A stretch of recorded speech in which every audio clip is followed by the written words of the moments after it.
Hello everyone and welcome to this video. My name is Abdurrahman Mohammed Abdullah. I am Egyptian and I'm a second-year student in the Department of Foreign Language Education. Today, I'm gonna be talking about Arabic language and its dialects. What is the standard Arabic language? What are the Arabic dialects? And how Arabs communicate and much more. So, let's get started.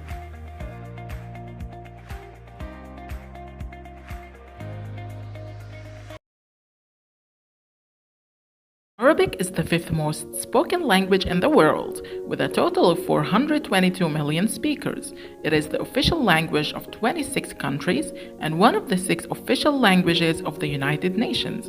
It is the language of Quran, the holy book of Islam. Most of the Muslims don't speak Arabic, but many have some knowledge of Arabic for reading and reciting prayers and also religious studies.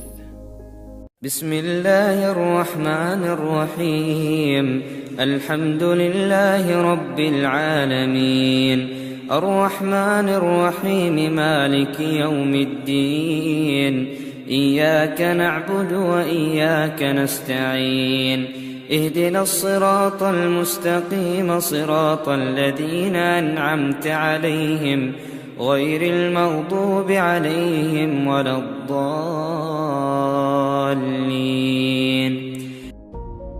The Arab world is a diglossic community.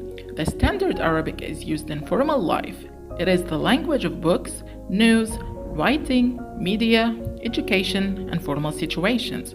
So, we only use the standard Arabic language when we are in school, reading newspapers, watching TV news, or when we are reading the Quran and in the mosque. However, the standard Arabic language is not spoken in daily life. In other words, we don't speak this language to our friends or family. As you will see in this following video, Arabs don't speak it well. كنت ألعب الكرة فوقعت فكسرت مثلا. أجدك صديقي في غاية الشياكة اليوم. غاية الشياكة. كنت البارحة. In daily speech, Arabic dialects are used. These Arabic dialects differ significantly from country to country, and even from one place to another within a single country. Even small countries like Bahrain have many varieties in it. So all the Arab countries have hundreds of dialects and accents. Syrian people speak their dialect, Egypt has its own dialect, Saudi Arabia has also a different variety, and so on.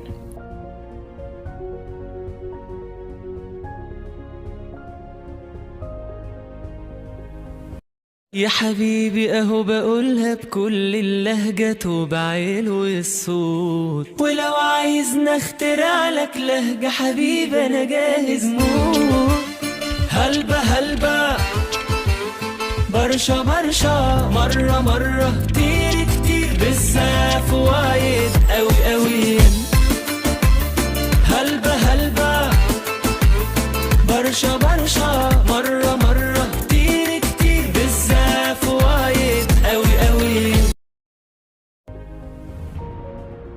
As you have noticed, the word very much or a lot has different meanings from country to country in the Arab world. However, if we look at this picture again, we will see that the same word is used in nearby countries, in the countries that are next to each other. For example, the word wa'id is used in some Gulf countries like UAE and Oman. And the word ktir is used in Syria, Palestine, Jordan, and Lebanon. So, some of the countries that are next to each other speak similarly and have similar dialects. So, overall, we have known that almost every Arabic country has its own dialect, but still, there is a similarity between the countries that are next to each other. I have some examples here of Arabic dialects. In Palestinian dialect, شو بدك شو بدك. In Emirati dialect, شو تبي شو تبي. In Egyptian dialect, عاوز إيه عاوز إيه. شو بدك تعملي لنا اليوم؟ شو بدك تقدمي لنا اليوم؟ اتكلم يا حلمي. احكيها بالمصري. هتعملي ايه يعني؟ هعمل جمباز في طب اعمل ايه؟ من غيري كنت هتعملوا ايه؟ شو عم تعملي؟ شو بدك تعملي؟ ما تعملي؟ ما فيش فهمتش بنت حاجه خالص. اول ما قلت هتعملي ايه النهارده؟ هيك عم تفهمي انا شو عم حكيكي؟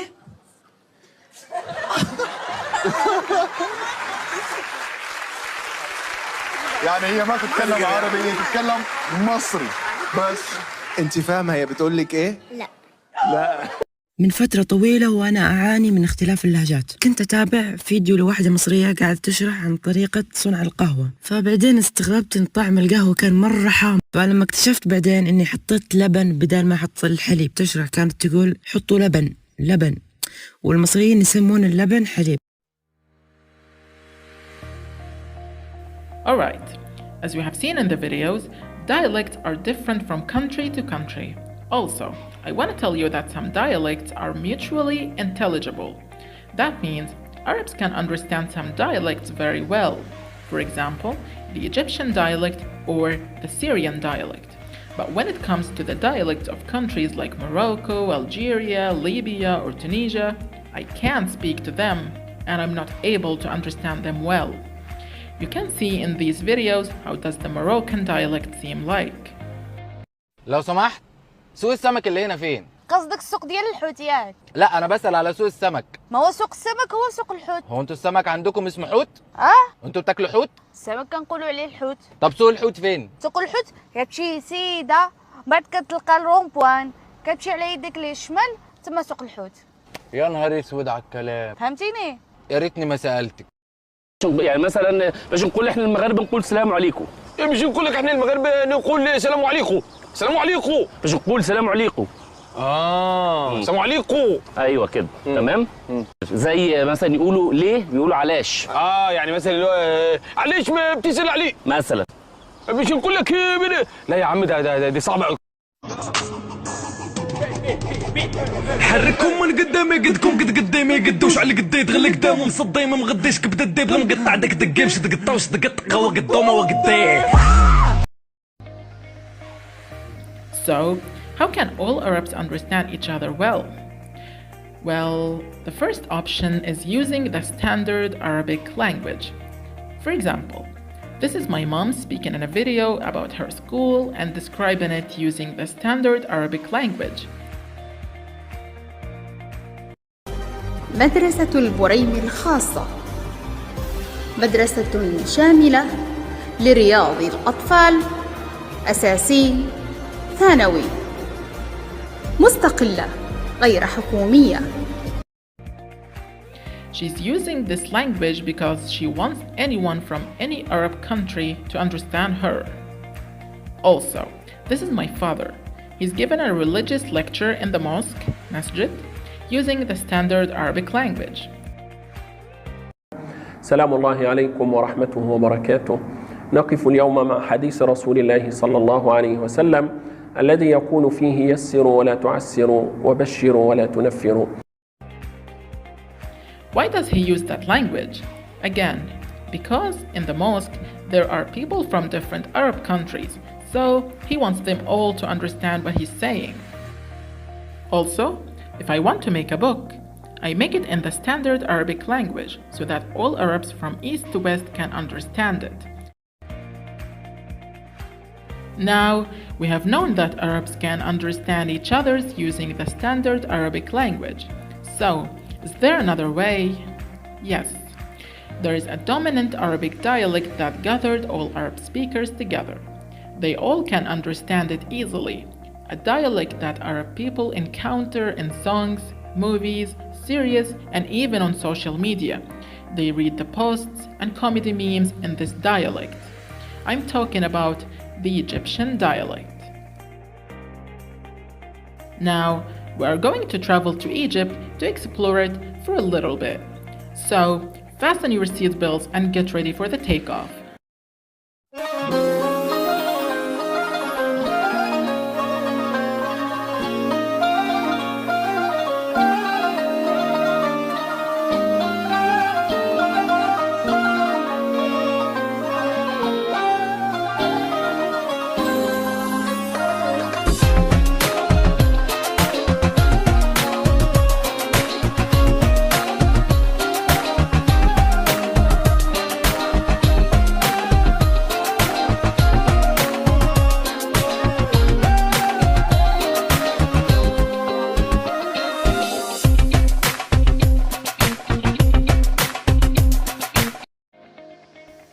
Last week, in the last class, Ida Hoja taught us a term called lingua franca. This term means the dominant and most common language in a community. So, I'm gonna use this term to say that the Egyptian dialect is the lingua franca in the Arab world. This Egyptian dialect is widely spread throughout the Arab world, although some people don't speak it, but they still understand it.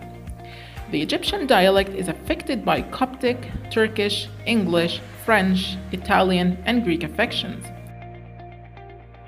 Turkish and Egyptian dialect. Hocam, hoga, nöbetçi, nabatçi, çavuş, çaviş, pastırma, bastırma, hanım, hanım, doğru, doğru, köprü, kobri, temelli, temelli, baş mühendis, beş mühendis. Efendim, efendim, boya, buye, paşa, beşe. Egypt has many varieties, but I am focusing now on the Cairo Egyptian dialect, which is the most common one in Egypt.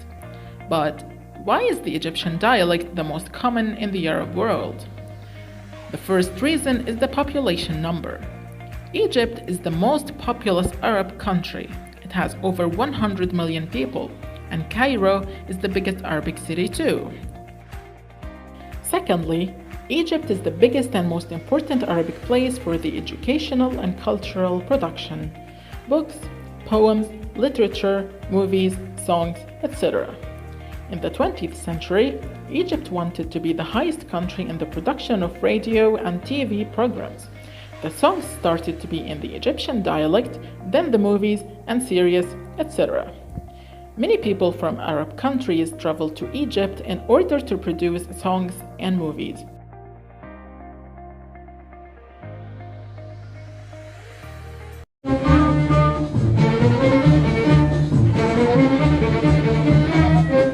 الحلوة الحلوة الحلوة الحلوة برمشها. طعمية، فلافل، سجق، صدق، قوطة، طماطم. تحدي اللهجات. اجري، ارمح، امبارح، عشية، في الظهر، في الجيال، بط، ده.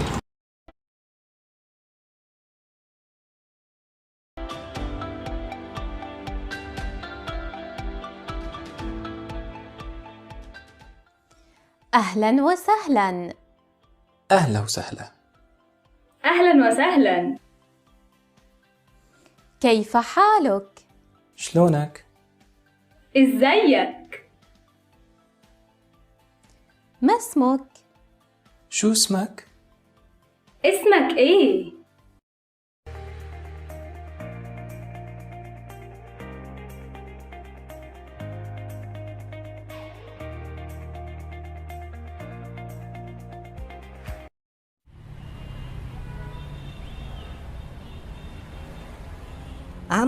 عمو لو سمحت يا عمو. ايوه حبيبي. عاوز 2 جرين برجر. ايه؟ جرين برجر. بص، صيدلية الدكتور حامد على الناصية هي عند العربية الزرقاء اللي هناك دي، شايفها؟ هتلاقي عنده كل حاجة. صيدلية ايه؟ انا مش عايز دواء. امال؟ انا عايز 2 جرين برجر. عاوز همبرجر؟ لا. امال ايه؟ جرين برجر. ما عندناش الكلام ده هنا يا حبيبي. اهي يا عمو. عايز من دي. لا دي طعمية. ايوه وات ايفر، هي دي اللي انا قصدي عليها. بتقول اسمها ايه؟ جرين برجر. انت منين يا حبيبي؟ من هنا. من هنا ازاي يعني؟ انت مش خواجة؟ لا. ما انا ساكن في البيت اللي هناك ده اهو. يا سلام. والله. انا ابن مستر بيومي مدرس الساينس. استاذ بيومي؟ ايوه. قلتلي يعني انت من هنا بقى. يا عمو، والنبي بقى اديني 2 جرين برجر بسرعة عشان ما اتأخرش على الانترفيو. ايه الانترفيو ده كمان؟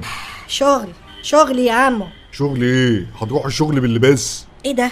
يا لهوي، ما اسمهوش كده. امال ايه؟ اسمه بونتاكور. ماشي يا حبيبي. الطعمية بقى عايزها سادة ولا بسمسم؟ وات ايفر، حطهم لي بس في ساندويتش. احطهم لك فين؟ ساندويتش. شندويتش. عاوز شقة طعمية يعني؟ ايوه من عينيا. استغفر الله العظيم يا رب، دي شغلانة ايه المهببة دي على الصبح. وفرنش فرايز، ويا ريت تحط لي عليها هوت صوص او كاتشب. لا بص بقى اما اقول لك. ايه ده؟ ما هو انت يا تكلمني عربي يا تروح تشوف حد تاني تشتري منه. الله، ليه كده بس يا عمو؟ ده انا بحبك والله. اللهم طولك يا روح. شاور لي يا ابني على اللي انت عايزه وما تخنقنيش على الصبح الله يخليك. اوكي، ساندويتش جرين برجر من ده. وفرنش فرايز من دي. ايوه. يا ريت بقى معاهم شويه اوبرجين. مين؟ ايج بلانت يعني اوبرجين. شاور لي على زفت الطين ده يا عمو. اوبرجين. مين؟ ما انا مش شايفه قدامي والله يا عمو. ها؟ forget it. هاتلي معاهم ساندويتش فافا بينز وبس كده. نهون. اهو يا عمو، اعمل لي ساندويتش من ده. ده اهو؟ ايوه. قلت لي اسمه ايه؟ فافا بينز. لا والنبي يا عمو يا عمو. ركز معايا بقى يا حبيبي. ها؟ يلا اسمه ايه ده؟ جرين برجر. لا قول ورايا. طعمية. طقمية. طقمية. طقمية يا ابن فتحية. اسمها طعمية يالا. اسمها ايه؟ طعمية. طعمية. ايوه. وده اسمه ايه ياض؟ اهو هتقولها صح اهو. قول. اسمه ها؟ قول يا حبيبي. فافا بينز. اسمه فول ياض يا ابن بيومي. اسمه ايه؟ فول. بتقول ايه؟ فول. ما سمعتش. قول تاني. فول. فول يا عم. ايوه